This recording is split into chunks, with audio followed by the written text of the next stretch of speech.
ಇಲ್ಲಿ ನಿಮಗೆ MCQ questions ಮತ್ತು ಅದೇ ರೀತಿ ಇಲ್ಲಿ ಖಾಲಿ ಬಿಟ್ಟ ಸ್ಥಳ ಹೊಂದಿಸಿ ಬರೆಯಿರಿ ಮತ್ತು ಸಾಮಾನ್ಯ 1 ಅಂಕದ ಏನು ಪ್ರಶ್ನೆಗಳು ಕೊಟ್ಟಿರ್ತಾರಲ್ಲ ಇದು ಪ್ರಾರಂಭ ಪುಟದಲ್ಲಿ ಇರಬೇಕು ಅಂತ ಆಲ್ರೆಡಿ ಕರ್ನಾಟಕ ಶಾಲಾ ಪರೀಕ್ಷೆ ಮತ್ತು ಮೌಲ್ಯ ನಿರ್ಣಯ ಮಂಡಳಿ ಅವರು ಹೇಳಿದ್ದಾರೆ. 100ಕ್ಕೆ 100 ಪ್ರಶ್ನೆಗಳು ನಿಮ್ಮ ವಾರ್ಷಿಕ ಪರೀಕ್ಷೆಯಲ್ಲಿ ಬರುವ ಸಾಧ್ಯತೆಗಳು ಇರುತ್ತೆ. ಯಾಕಂದ್ರೆ previous question paper don't follow, ಆಯ್ತಾ, ಓದಕ್ಕೆ ಹೋಗಬೇಡಿ. ಪ್ರಶ್ನೆ ಪತ್ರಿಕೆಯಲ್ಲಿ ಏನು ಪ್ರಶ್ನೆ ಕೊಟ್ಟಿರ್ತಾರಲ್ಲ ಅದೇ ಪ್ರಶ್ನೆ ನೀವು ಮತ್ತೆ ಆನ್ಸರ್ ಶೀಟ್ ನಲ್ಲಿ ಬರೆಯುವ ಅವಶ್ಯಕತೆ ಇಲ್ಲ. ಓನ್ಲಿ ಆನ್ಸರ್ ಬರೀಬೇಕು.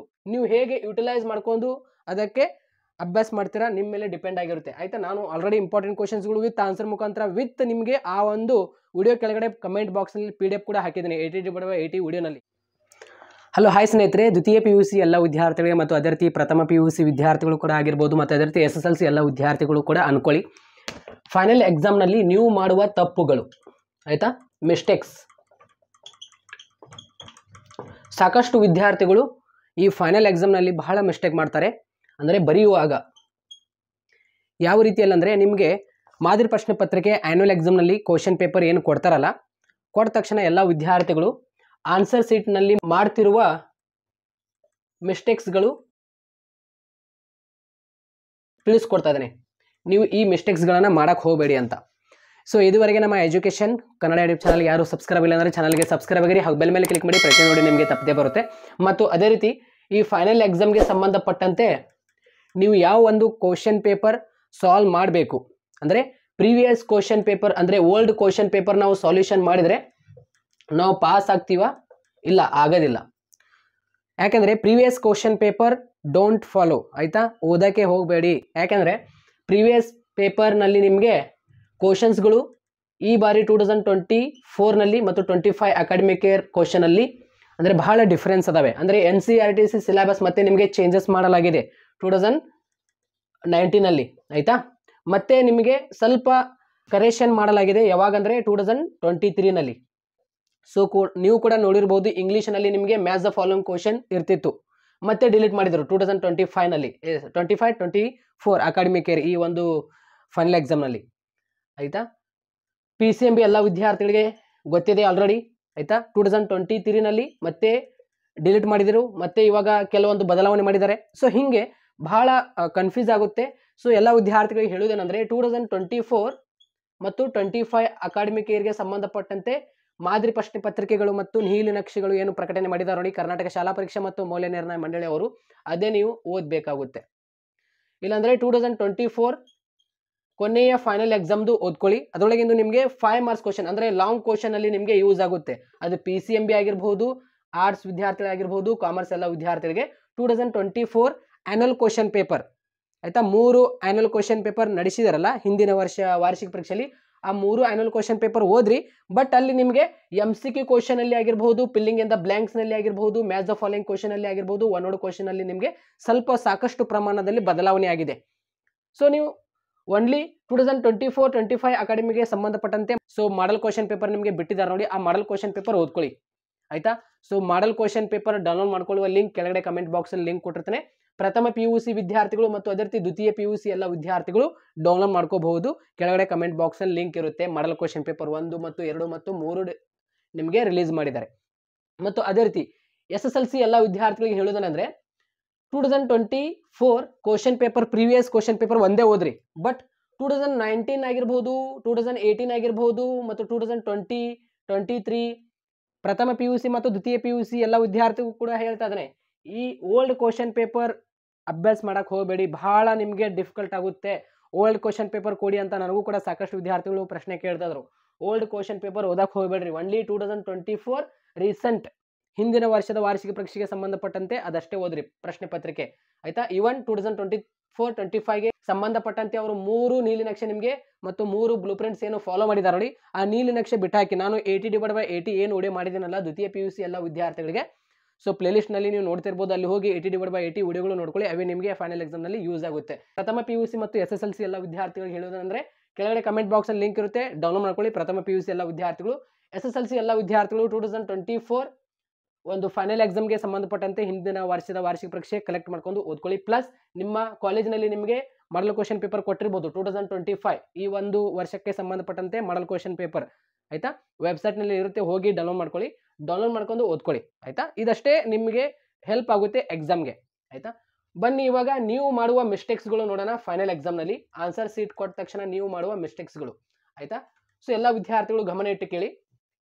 ನಿಮಗೆ ವಾರ್ಷಿಕ ಪರೀಕ್ಷೆ ಸಮಯ ಎಷ್ಟು ಇರುತ್ತೆ? 3 ಗಂಟೆ ಕಾಲಾವಕಾಶ ಇರುತ್ತೆ ಎಕ್ಸಾಮ್ ಬರೆಯಲು. ಮೊದಲು 3 ಗಂಟೆ 15 ನಿಮಿಷ ಅವಕಾಶ ಇರ್ತಿತ್ತು PUC ಮತ್ತು ಪ್ರಥಮ PUC ಎಲ್ಲ ವಿದ್ಯಾರ್ಥಿಗಳಿಗೆ. ಇವಾಗ 3 ಗಂಟೆ ಕಾಲಾವಕಾಶ ಇರುತ್ತೆ ನಿಮಗೆ, ಎಲ್ಲ ವಿದ್ಯಾರ್ಥಿಗಳು ಗೊತ್ತಾಯ್ತಾ? ಇವಾಗ ನೀವು ಫೈನಲ್ ಎಕ್ಸಾಮ್ನಲ್ಲಿ ಸ್ವಲ್ಪ ಸಿಸ್ಟಮೆಟಿಕ್ ಆಗಿ ಬರೀಬೇಕಾಗುತ್ತೆ ಸ್ನೇಹಿತರೆ, ಗಮನ ಇಟ್ಟು ಕೇಳಿ. ಸಿಸ್ಟಮೆಟಿಕ್ ಆಗಿ ನೀವು ಬರೆದರೆ ಡೆಫಿನೆಟ್ಲಿ ನೀವು 80/80 ಅಂಕವನ್ನು ಆರಾಮಾಗಿ ಪಡೆದುಕೊಳ್ಳಬಹುದು. ಇದುವರೆಗೆ ನಾನು ಏನು ಹೇಳಿದ್ದೀನಲ್ಲ ಈ ಮಾಡಲ್ ಕ್ವಶನ್ ಪೇಪರ್ ಬಗ್ಗೆ ನೀವು ಅಭ್ಯಾಸ ಮಾಡಿದರೆ ಡೆಫಿನೆಟ್ಲಿ ನಿಮ್ಮದು ಕವರ್ ಆಗುತ್ತೆ. ನಾನು 80/80 ಏನು ವಿಡಿಯೋ ಮಾಡಿದ್ದೀನಲ್ಲ ದ್ವಿತೀಯ PUC ಎಲ್ಲ ವಿದ್ಯಾರ್ಥಿಗಳಿಗೆ ಪ್ಲೇಲಿಸ್ಟ್ನಲ್ಲಿ ಆ ಎಲ್ಲ ವಿಡಿಯೋ ನೋಡ್ಕೊಂಡ್ರೆ ಡೆಫಿನೆಟ್ಲಿ ನೀವು ಒಳ್ಳೆಯ ಫಲಿತಾಂಶ ಮಾಡ್ಕೋತೀರಾ, ಆಯ್ತಾ? 80ಕ್ಕೆ ಆರಾಮಾಗಿ ರೀಚ್ ಮಾಡ್ತೀರಾ, ಒಂದು 70% ಆದರೂ ರೀಚ್ ಮಾಡ್ತೀರಾ, ಆಯ್ತಾ? 90% ಕೂಡ ಆಗಬಹುದು. ಸೊ ನೀವು ಅಭ್ಯಾಸ ಮಾಡೋದರ ಮೇಲೆ ಇರುತ್ತೆ. ನಾನಂತರೂ ಇಂಪಾರ್ಟೆಂಟ್ ಕ್ವಶನ್ಸ್ಗಳು ಫೈನಲ್ ಎಕ್ಸಾಮ್ಗೆ ಸಂಬಂಧಪಟ್ಟಂತೆ ಕೊಟ್ಟಿದ್ದೀನಿ, ಅದು ಆಯ್ತಾ? ಅದು 100ಕ್ಕೆ 100 ಪ್ರಶ್ನೆಗಳು ನಿಮ್ಮ ವಾರ್ಷಿಕ ಪರೀಕ್ಷೆಯಲ್ಲಿ ಬರುವ ಸಾಧ್ಯತೆಗಳು ಇರುತ್ತೆ. ನೀವು ಹೇಗೆ ಯುಟಿಲೈಸ್ ಮಾಡ್ಕೊಂಡು ಅದಕ್ಕೆ ಅಭ್ಯಾಸ ಮಾಡ್ತೀರಾ ನಿಮ್ಮ ಮೇಲೆ ಡಿಪೆಂಡ್ ಆಗಿರುತ್ತೆ, ಆಯ್ತಾ? ನಾನು ಆಲ್ರೆಡಿ ಇಂಪಾರ್ಟೆಂಟ್ ಕ್ವಶನ್ಸ್ಗಳು ವಿತ್ ಆನ್ಸರ್ ಮುಖಾಂತರ ವಿತ್ ನಿಮಗೆ ಆ ಒಂದು ವಿಡಿಯೋ ಕೆಳಗಡೆ ಕಮೆಂಟ್ ಬಾಕ್ಸ್ನಲ್ಲಿ PDF ಕೂಡ ಹಾಕಿದ್ದೀನಿ 80/80 ವಿಡಿಯೋನಲ್ಲಿ. ಸೊ ಪ್ಲೇಲಿಸ್ಟ್ನಲ್ಲಿ ಇದೆ, ಹೋಗಿ ಎಲ್ಲ ವಿದ್ಯಾರ್ಥಿಗಳು ನೋಡ್ಕೊಳ್ಳಿ, ದ್ವಿತೀಯ PUC ಎಲ್ಲ ವಿದ್ಯಾರ್ಥಿಗಳು, ಆಯ್ತಾ? ಇಲ್ಲಿ ನೋಡಿ ಇವಾಗ ಸೊ ಫೈನಲ್ ಎಕ್ಸಾಮ್ನಲ್ಲಿ ಮಿಸ್ಟೇಕ್ಸ್ಗಳು, ಆಯ್ತಾ? ಸೊ ಒಂದೇ ಮಿಸ್ಟೇಕ್ ನಿಮ್ಮ ಫೈನಲ್ ಎಕ್ಸಾಮ್ನಲ್ಲಿ ನೀವು ಏನು ಮಾಡ್ತೀರಾ ಅಂದರೆ ರಿಜಿಸ್ಟ್ರೇಷನ್ ನಂಬರ್ ಹಾಕುವಾಗ, ಆಯ್ತಾ? ನೋಂದಣಿ ನಂಬರ್ ನಿಮ್ಮ ಹಾಲ್ ಟಿಕೆಟ್ನಲ್ಲಿ ನೋಂದಣಿ ನಂಬರ್ ನೀವು ಕರೆಕ್ಟಾಗಿ ನಿಮ್ಮ ಆನ್ಸರ್ ಸೀಟ್ನಲ್ಲಿ ನೀವು ಬರಿಬೇಕಾಗುತ್ತೆ. ಕೆಲವೊಂದು ವಿದ್ಯಾರ್ಥಿಗಳು ಏನು ಮಾಡ್ತಾರೆ ಅಂದರೆ ಸೊ ಬಾಕ್ಸ್ಗಳು ಎಷ್ಟಿದೆ ಅಂತ ಎಣಿಸ್ತಾರೆ, ಬಟ್ ರಿಜಿಸ್ಟ್ರೇಷನ್ ನಂಬರ್ ಎಷ್ಟಿದೆ ಅಂತ ಎಣಿಸ್ತಾರೆ, ಬಟ್ ಬಾಕ್ಸ್ಗಳು ಖಾಲಿ ಇದಿಲ್ಲ ಇನ್ನೂ ಅಂತ ಏನು ಮಾಡ್ತಾರೆ, ಒಂದು ಬಾಕ್ಸ್ ಬಿಟ್ಟು ಇನ್ನೊಂದು ಬಾಕ್ಸ್ ಬಿಟ್ಟು ಆ ರೀತಿ ಬರೀತಾರೆ. ಆ ರೀತಿ ಬರೆಯಕ್ಕೆ ಹೋಗಬೇಡ್ರಿ. ಬಾಕ್ಸ್ಗಳು ಏನೇನು ಕೊಟ್ಟಿರ್ತಾರಲ್ಲ, 12 ಬಾಕ್ಸ್ ಕೊಟ್ಟಿರಲ್ಲ, ಅವರು ಹೆಚ್ಚಿಗೆ ಬಾಕ್ಸ್ಗಳು ಕೊಟ್ಟಿರ್ತಾರೆ, ಅದ್ರ ಬಗ್ಗೆ ಏನು ಥಿಂಕ್ ಮಾಡಬಾರ್ದು. ನೀವೇನು ಮಾಡ್ಬೇಕಂದ್ರೆ ನೋಡಿ, ನೋಂದಣಿ ನಂಬರ್ ಬರೆಯೋಕ್ಕೆ ನಿಮಗೆ ಆನ್ಸರ್ ಸೀಟ್ನಲ್ಲಿ ಮೇಲ್ಗಡೆ ಕೊಟ್ಟಿರ್ತಾರೆ ಖಾಲಿ ಬಾಕ್ಸಸ್ಗಳು, ಆಯ್ತಾ?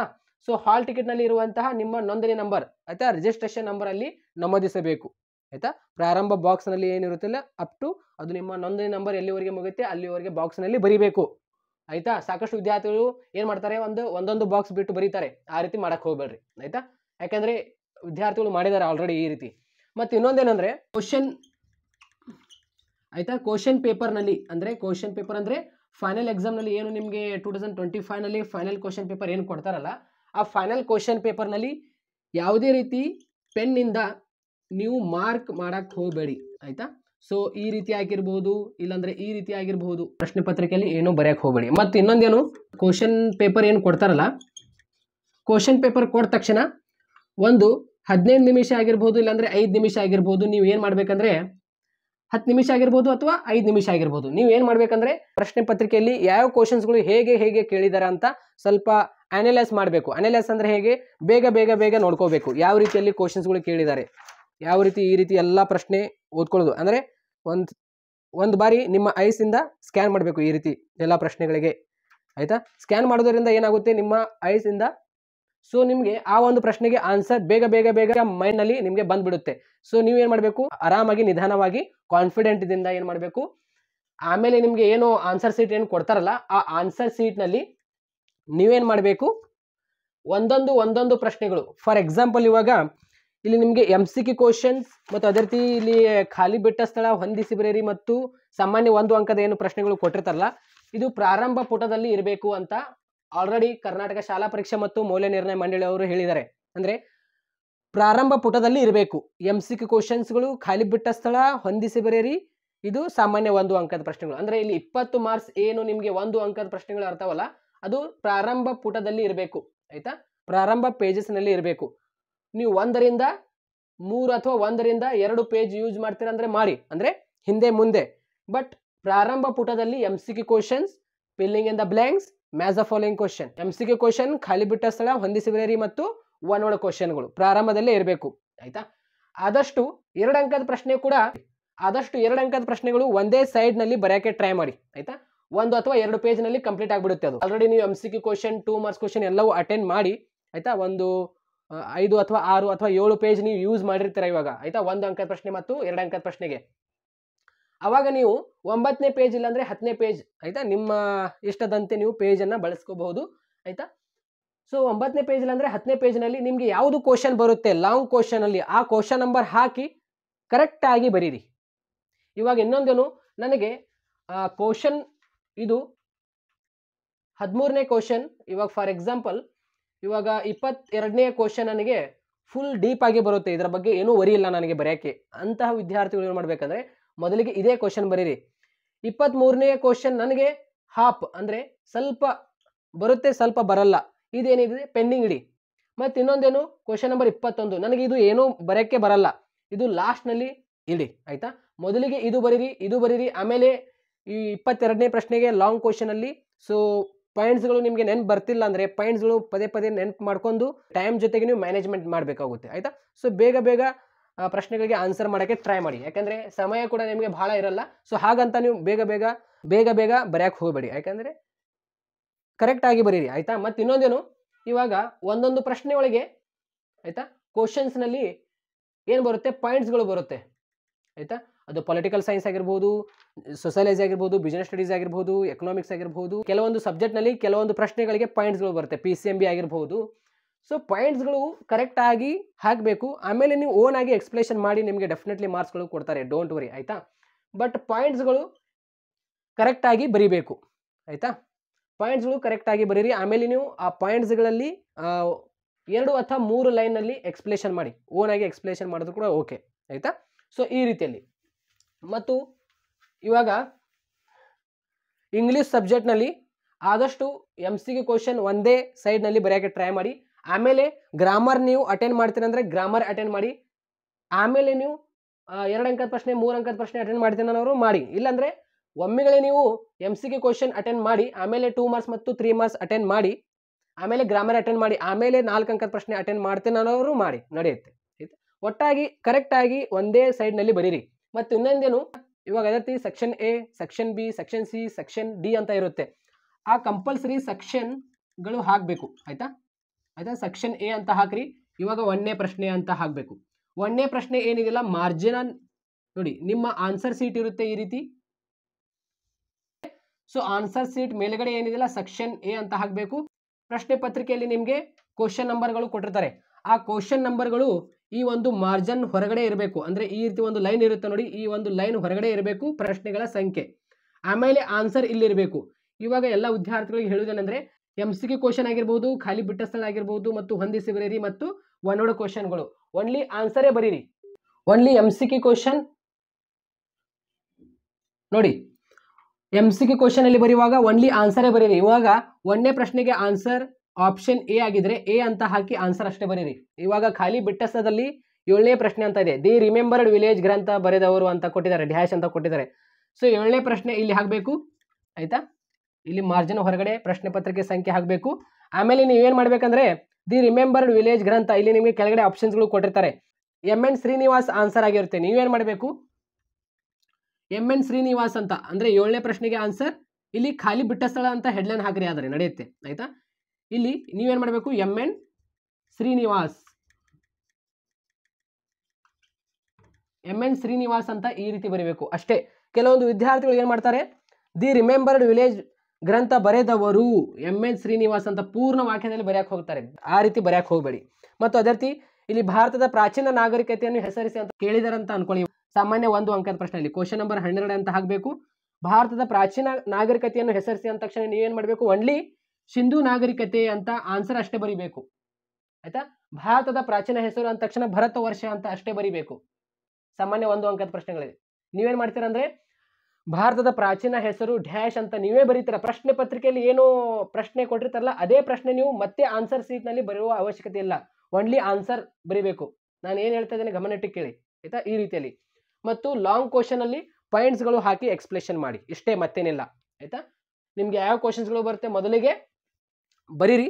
ಮೊದಲಿಗೆ ಆದಷ್ಟು 1 ಅಂಕದ ಪ್ರಶ್ನೆ 2 ಅಂಕದ ಪ್ರಶ್ನೆ ಪ್ರಾರಂಭ ಪುಟದಲ್ಲಿ ಇರಬೇಕಂತ ಹೇಳಿದ್ದಾರೆ. ಸೊ ಬರೀರಿ ಪ್ರಾರಂಭ ಪುಟದಲ್ಲಿ, ಯಾಕೆಂದರೆ ಚೆಕ್ ಮಾಡುವಾಗ ಈ ವ್ಯಾಲ್ಯೂಯೇಷನ್ ಈಸಿ ಆಗುತ್ತೆ ಅಂತ. ಸೊ ಎಲ್ಲ ವಿದ್ಯಾರ್ಥಿಗಳಿಗೆ ಈ ಒಂದು ಶೇರ್ ಮಾಡಿ.